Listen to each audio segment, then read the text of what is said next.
Hi everyone, welcome back to another video. My name is Ritika Goswami and आज के video में हम समझने वाले हैं कुछ टर्म्स जो बहुत ही बेसिक टर्म्स हैं वैसे तो, बट उनको समझना बहुत ज़रूरी है इससे पहले कि हम आगे बढ़ें in the world of thermodynamics. ठीक है, so let's begin without wasting any time. Alright, so the first term that we need to understand is the state variable.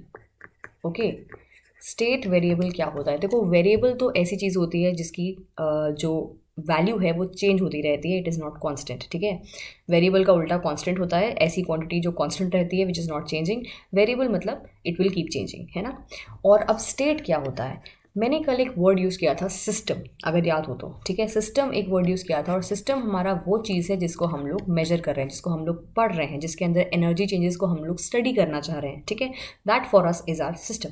और उसके अलावा दुनिया में कुछ भी, यूनिवर्स में कुछ भी हमारे लिए सराउंडिंग्स होता है। I hope I have discuss that in the last class. Okay, so हमारा जो भी सिस्टम होता है, दिस इज़ माई सिस्टम। ये जो स्क्वायर बॉक्स है ये मेरा सिस्टम है। ठीक है, ये सिस्टम के कुछ क्वांटिटीज़ होती हैं, कुछ पैरामीटर्स होते हैं जो इस सिस्टम के स्टेट को डिफाइन करते हैं कि स्टेट मतलब बेसिकली सिस्टम कैसा है। What is my state right now? I am having little cough and otherwise everything is fine, so this is my state as of now. ठीक है, इस सिस्टम का स्टेट क्या है? इस सिस्टम का स्टेट ये है कि इस सिस्टम का एक सर्टन टेम्परेचर है, एक सर्टन प्रेशर है, एक सर्टन वॉल्यूम है, एक certain number of moles of what ever thing. अगर ये गैस है तो number of moles of gas, अगर एक लिक्विड है तो number of moles of that particular liquid, अगर सॉलिड है तो दैट वे, तो एक नंबर ऑफ मोल्स है, एक उसकी इंटरनल एनर्जी है जिसको हम लोग ई से डिनोट करते हैं कैपिटली। ओके, और यू से भी डिनोट करते हैं, let's denote by you. Okay, so ये जो मैंने डिफरेंट डिफरेंट चीज़ें अभी लिस्ट करी हैं, temperature, pressure, volume, number of moles and internal energy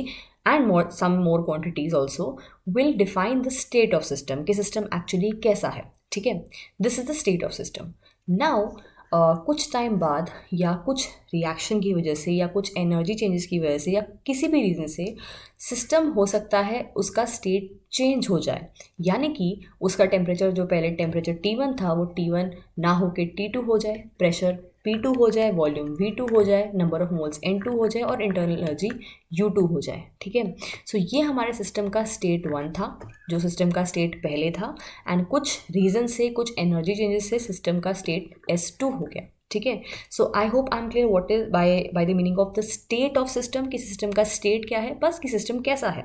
system की कुछ डिफाइनेबल प्रॉपर्टीज होती हैं, ये जो मैंने सारी लिखी हैं, और वो सब डिफाइन करेंगी स्टेट ऑफ सिस्टम को। ठीक है, so I have discuss what is the state of system, I have discuss what is the state variable. ये सब क्वांटिटीज चेंज हो रही है ना, T1 से T2, P1 से P2, तो ये कांस्टेंट तो है नहीं, ये सारी वेरिएबल क्वांटिटीज हैं, तो ये सारे हमारे वेरिएबल्स हो गए। स्टेट वेरिएबल क्या होता है? Let's understand that. State variables हमारी वो क्वांटिटीज़ होती हैं जो कि डिपेंड नहीं करती, ठीक है, जिन्हें कोई फ़र्क नहीं पड़ता कि सिस्टम स्टेट 1 से स्टेट 2 पे अगर पहुंचा तो कैसे पहुंचा, क्या पाथ फॉलो किया, क्या गलती हो गई, क्या प्रॉब्लम हो गई, सिस्टम S1 से S2 पे क्यों और कैसे पहुंचा, कुछ फ़र्क नहीं पड़ता स्टेट वेरिएबल को। उसे सिर्फ इतना फ़र्क पड़ता है कि सिस्टम स्टेट 1 से स्टेट 2 पे पहुंचा, कैसे पहुंचा, क्यों पहुंचा, क्या करके पहुंचा। There is no explanation and there is no explanation required. ठीक है, तो ऐसी एक क्वांटिटी हमारी है इज़ इंटरनल एनर्जी। ठीक है, जो मैंने लिस्ट करी है यहाँ पे, विच इज़ U। इससे कोई फ़र्क नहीं पड़ता कि हमारा इंटरनल एनर्जी चेंज कैसे हुई। U2 मतलब U1 इनिशियल था, U2 फाइनल था, ये चेंज कैसे आया, ये चेंज वर्क करने से आया, ये चेंज हीट एक्सचेंज से आया, it does not matter. The only thing that matters is कि इंटरनल एनर्जी U1 से U2 हो गई, इसलिए change in internal energy is nothing but U2 minus U1 change, ठीक है, which is the U final minus U initial, right? So all these quantities, all such quantities जिन्हें कोई फ़र्क नहीं पड़ता कि हमारा जो भी चेंज आया है वो कैसे आया है, सिर्फ इतना फ़र्क पड़ता है कि चेंज आया है, are called the state variables. ठीक है, इसी का उल्टा क्या होगा? ऑफ कोर्स इसी का उल्टा को हम बोलते हैं पाथ वेरिएबल्स या पाथ फंक्शंस। ठीक है, पाथ फंक्शंस वो होते हैं जिन्हें बहुत फ़र्क पड़ता है कि चेंज आया तो कैसे आया। ठीक है, so for example a very very classic example of path function is distance, ठीक है। तो हमारा एक पॉइंट है ए, एक पॉइंट है बी। तो let's say if I want to calculate the distance between A and B, of course I will go this way, और ये हमारा डिस्टेंस कैलकुलेट हो गया। बट लेट्स से कि मैं I have a lot of time that day, और मैं distance ए और बी कैलकुलेट करने की जगह ऐसे घूम फिर के गई ए और बी के पास, ठीक है। तो ये पहला पाथ है, ये दूसरा पाथ है। ऑफ कोर्स पाथ मतलब पहला पाथ जो मेरा पाथ एक्स है, let's call it X, is going to be different than path Y, क्योंकि दोनों का डिस्टेंस अलग अलग है, ठीक है। दोनों की डिस्टेंस की क्वांटिटी जो आएगी, ठीक है, in kilometres, metres, whatever, that is going to be different. Okay, so distance is a path dependent property. तुमने कैसे इनिशियल, क्योंकि दोनों में इनिशियल और फाइनल पोजीशन तो सेम है। एक्स पाथ पे भी तुम ए से बी पे जा रहे हो, वाई पे भी तुम ए से बी पे जा रहे हो। So initial and final quantities are going to be the same, but the value of distance in x is going to be less and in y is going to be higher, ठीक है। So I hope you guys understand कि distance is a very much path dependent property. The value of distance is going to depend कि तुमने कौन सा path choose किया, ठीक है। So in thermodynamics ऐसी property हमारी होती है heat, ठीक है, work. I have not yet discussed the meaning of heat and discussed the meaning of work, okay, and I will do that in my next video when I discuss the first law of thermodynamics. But अभी के लिए समझ लो कि heat और work are both path functions and not state functions, ठीक है। एक important चीज़ ये है कि हम लोग state functions को कभी कभार by state function भी कहते हैं, क्योंकि ये दो स्टेट पे डिपेंड करता है, which is initial and final. इससे कोई फ़र्क नहीं पड़ता कि बीच में क्या हुआ, सिर्फ इनिशियल और फाइनल स्टेट है, which is दो states हैं, that's why it is called by state, ठीक है।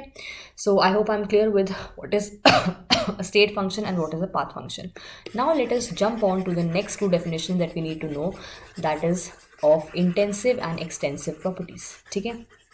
अब किसी भी सिस्टम की कुछ प्रॉपर्टीज़ होती हैं, जैसे कि मैंने बोला कुछ वेरिएबल्स होते हैं, कुछ चीज़ें होती हैं जो उसको डिफाइन करते हैं, जैसे temperature, pressure, all these things, ठीक है। सो intensive and extensive properties. Let's first know what is an intensive property. Intensive properties वो properties होती हैं जिसे कोई फ़र्क नहीं पड़ता कि जिस भी मटेरियल को हम मेजर कर रहे हैं उसका अमाउंट कितना है या उसका मास कितना है, ठीक है। If they are not depending upon the not mass, if they are not depending upon the amount, it is called the intensive property. For example, अगर मेरी ग्लास में पानी पड़ा हुआ है, ठीक है, एंड दूसरे ग्लास में इतना सा पानी पड़ा हुआ है, right. If I go and ask you कि इस पानी की डेंसिटी कितनी है, you are going to reply 1 gram per cc है, ठीक है। अगर मैं तुमसे पूछूं इस ग्लास में पानी की डेंसिटी कितनी है, it is going to be 1 gram per cc, right. जबकि दोनों ग्लास में पानी का अमाउंट अलग अलग है, still the density of both these waters is going to be 1 gram per cc. So the density did not depend upon the amount of water, it only depends upon water. कि हम लोग water की बात करें तो density 1 gram पर cc ही होने वाली है ना। So all these such properties जिन्हें कोई फ़र्क नहीं पड़ता, which are independent से intensive याद रखना, ठीक है, which is independent of the amount of the material are called the intensive properties. ठीक है, which do not depend upon the amount, just for example your density, ठीक है। इसका एग्जाम्पल हमारा टेम्परेचर भी है। फॉर एग्जाम्पल अगर मैं बोलूँ कि इतने पानी का टेम्परेचर कितना है ना, इसमें से अगर मैं इतना सा पानी निकाल के उसका टेम्परेचर मेजर करूँगी तो उसका भी उतना ही होगा जितना पूरे ग्लास वाले पानी का होगा। तो एक temperature is also an example, density is an example, and you will find much more examples in NCERTs if you just go through. Meaning इसका है the quantity will not depend upon the amount, ठीक है। Of course इसका उल्टा हो जाएगा हमारा extensive, यानी कि जो डिपेंड करेगा अमाउंट पे, ठीक है। तो एग्जाम्पल हमारा मास है। ऑफकोर्स अगर मैं इतने से पानी की बात करूं और इतने पानी की बात करूं, दोनों का मास अमाउंट अलग अलग है, तो मास ऑफकोर्स अलग अलग होगा, है ना। तो एक्सटेंसिव प्रॉपर्टीज़ वो प्रॉपर्टीज़ होती हैं जो डिपेंड करेंगी on the mass on the amount of the material that you are measuring, and they are those quantities are called your extensive properties, ठीक है। इसके और एग्जांपल्स तुम लोग पढ़ सकते हो in NCERT। Mass is something which is coming to my head right now, but तुम आगे भी पढ़ सकते हो, मीनिंग इसका इतना ही है, ठीक है। ऑलराइट, 2-3 टर्म्स और हैं and then we'll move on to the first law and you know what is heat, what is work, what is everything else. So okay, what is the meaning of adiabatic? Adiabatic का मतलब ऐसा, adiabatic, then there is diathermic, okay. So we discussed something which is something like an isolated system yesterday कि system isolated कब होता है? Isolated मतलब जिसमें energy का एक्सचेंज नहीं हो सकता और मास का एक्सचेंज भी नहीं हो सकता, ठीक है।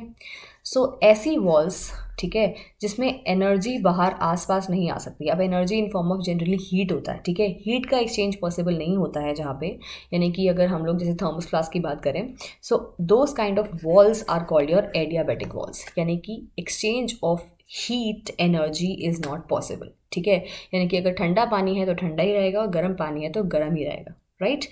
Those kinds of walls or containers are called adiabatic walls or adiabatic, it's called an adiabatic system basically, ठीक है। और राइट, डायाथर्मिक इज इसका उल्टा होता है, यानी कि अगर हमारा जो नॉर्मल प्लास्टिक बॉटल्स होती हैं, राइट, वहाँ पे हमारे पास वॉल्स जो हैं वो कंडक्टिंग होती हैं। Of course plastic is not conducting, but you guys very easily know that plastic balls में, प्लास्टिक बॉटल्स में if you are having water और एनीथिंग, तो हमारा जो conduction है, that is, मतलब the पानी का temperature is not going to be constant, it's going to change of course depending upon the surroundings or temperature, ठीक है। so the conducting walls are called your diathermic walls, जहाँ पे हमारा exchange of heat energy and exchange of energy in general is possible, is called a diathermic system, ठीक है। so कुछ और terms हैं like reversible, irreversible, expansion, compression, ठीक है। So all these will come as and when we are going to do the different topics which we will be doing in a while, and I hope you guys understood these terms जो मैंने आज समझाई हैं। अगर कोई भी doubt है so of course comment that down below, I will definitely try to answer, and if you like the video, you know the drill, you have to do like the video and share it with your friends because, well, it's free.